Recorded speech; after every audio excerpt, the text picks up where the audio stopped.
Hello everyone, welcome back to the channel. Today we're diving deep into one of the most shocking and politically charged events in recent history, the massive explosion that destroyed the Crimea Bridge, a moment many are calling Putin's nightmare. This wasn't just an explosion. It was a powerful message that sent ripples across Russia, Ukraine, and the entire world.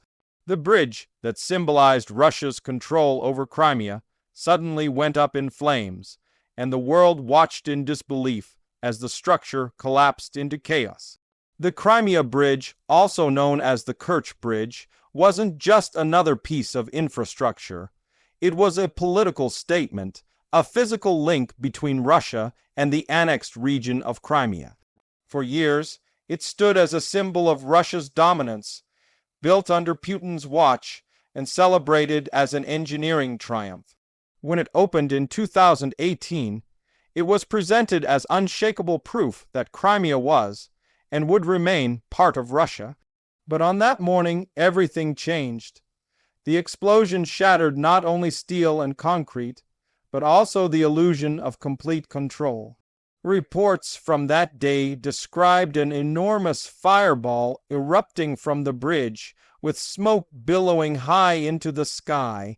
Videos circulated almost instantly across social media, footage showing vehicles engulfed in flames and parts of the roadway collapsing into the water below. Russian authorities were quick to confirm the explosion, but slow to provide details. Initial statements called it a truck explosion. But as investigators began piecing together the evidence, questions multiplied faster than answers. Many experts and analysts believe this attack was not random. It was meticulously planned, a symbolic strike at the very heart of Russia's war narrative. The bridge was more than a transport route. It was a lifeline for Russian military operations in southern Ukraine. Destroying it meant cutting off a crucial supply chain of fuel, weapons, and troops. It was a move designed to hurt not just strategically, but psychologically, right where it would sting the most, in Putin's pride. For Russia, the Crimea Bridge was personal to Vladimir Putin. He personally drove one of the first trucks across it during its inauguration. It was a monument to his ambition, a visible reminder of his promise to restore Russian greatness. To see it burning on global news channels was not just an infrastructure loss, it was humiliation. It told the world that even the most guarded Russian projects were vulnerable, that power can crumble in an instant when challenged. The explosion occurred in the early hours of the morning, just as traffic was starting to flow. Eyewitnesses described a loud boom that could be heard for miles, followed by waves of fire engulfing the structure. Surveillance footage appeared to show a truck entering the bridge moments before the blast, and speculation quickly arose that explosives were hidden within the vehicle. Others suggested that the explosion could have come from a drone or a waterborne attack underneath the structure. The details remain contested, but what is clear is that this was not an accident. The damage was catastrophic. Sections of the roadway collapsed into the sea, train carriages loaded with fuel caught fire, and massive plumes of smoke could be seen from the mainland. It took hours for emergency crews to bring the fire under control, and by then, the bridge was left crippled. Russia scrambled to restore partial traffic, but the psychological impact couldn't be repaired so easily. This was a direct hit to the narrative of invincibility that Moscow had tried so hard to maintain. In the immediate aftermath, Putin called the blast a terrorist act. He accused Ukrainian intelligence of masterminding the attack, promising severe retaliation. Within days, Russian missiles rained down across multiple Ukrainian cities, marking one of the heaviest bombardments since the start of the war. Civilian areas, power plants, and infrastructure were hit in what many saw as revenge for the bridge attack. The world watched as tensions escalated dangerously close to new extremes. Meanwhile, Ukrainian officials maintained a strategic silence. While not directly claiming responsibility, their tone suggested satisfaction. Memes and jokes flooded Ukrainian social media, many depicting the explosion as a birthday present for Putin, whose 70th birthday had just passed. This only deepened the anger in Moscow, where officials vowed that Russia would rebuild the bridge stronger than before. But for many observers, the symbolism had already done its work.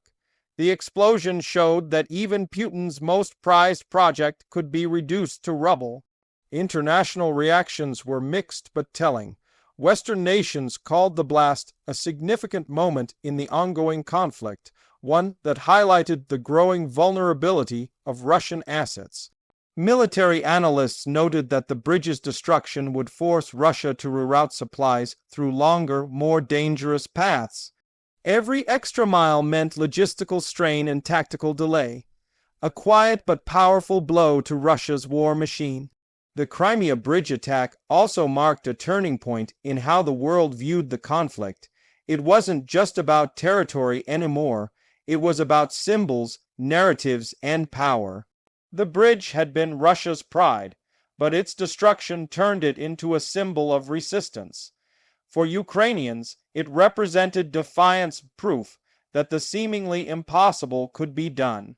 For Russia, it was an embarrassing reminder that control can be fleeting in the face of determined opposition. The days that followed were filled with propaganda, counterclaims, and confusion. Russian state media released conflicting reports, some insisting that the bridge was still structurally sound, others suggesting it had been fully repaired within weeks. But satellite images told a different story. Large portions of the structure were missing, and reconstruction would take months. The Kremlin's attempts to downplay the incident only made the public more skeptical. Trust in official narratives began to erode even further. Inside Russia, the mood shifted. For many Russians, the bridge was not just a route to Crimea, but a national symbol. Its destruction hit home literally and emotionally. Online discussions turned critical, with people asking how such a crucial site could be so poorly protected. The state responded with censorship, quickly removing posts and silencing those who questioned the government's version of events. But the damage, both physical and political, was already done. As for Putin himself, sources close to the Kremlin described him as furious. The attack was seen as a personal affront, a direct challenge to his authority. His government intensified airstrikes, tightened control over media, and accelerated crackdowns on dissent. Yet, despite all these measures, the sense of vulnerability lingered. The bridge explosion had pierced the image of absolute power, showing that no regime is untouchable. From a strategic standpoint, the attack on the Crimea Bridge disrupted more than just traffic. It complicated supply lines to the occupied territories and forced the Russian military to reconsider its logistics in southern Ukraine. Military experts pointed out that it would limit Russia's ability to move heavy equipment efficiently, potentially influencing the course of battles in Kherson and beyond. What seemed like one explosion became a chain reaction, affecting the entire southern front. In the months following the blast, reconstruction began under tight security. Russia rushed to restore the bridge, portraying the effort as a testament to national resilience, but the rebuilt structure stood as a reminder of the attack that once humiliated a superpower. Every driver crossing that span would remember the night the bridge fell, and the fear that came with it. Beyond the physical damage, the explosion shifted global narratives. It became a case study in asymmetric warfare, how a single, well-placed strike can shake the foundation of an empire. It highlighted the changing face of modern conflict, where symbols matter as much as weapons.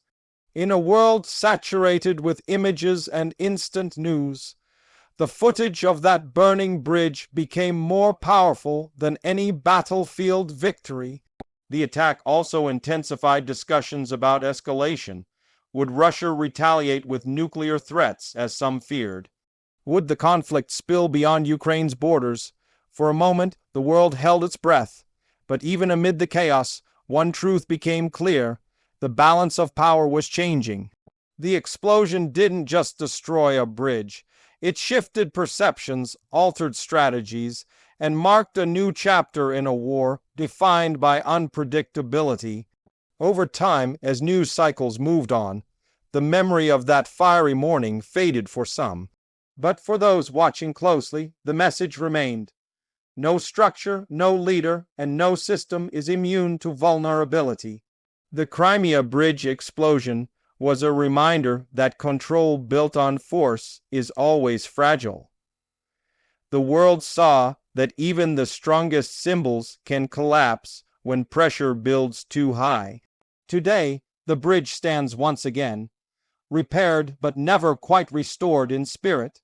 It continues to carry traffic, but the trust, pride, and confidence it once represented have been irreparably shaken.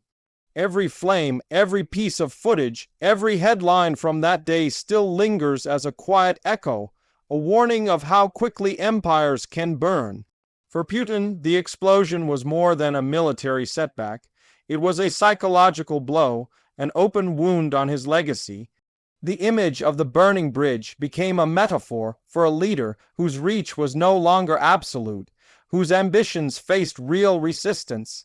And for Ukraine, it became a symbol of defiance, proof that the impossible could be achieved when courage meets strategy.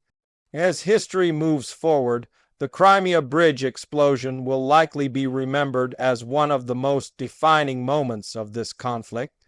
It was not the largest battle, nor the bloodiest, but it was the one that showed the world the power of symbolism in modern warfare. A bridge meant to unite became the event that divided. Steel melted, but so did illusions. The war for territory became a war for perception, and on that morning, perception shifted forever. Thank you for watching.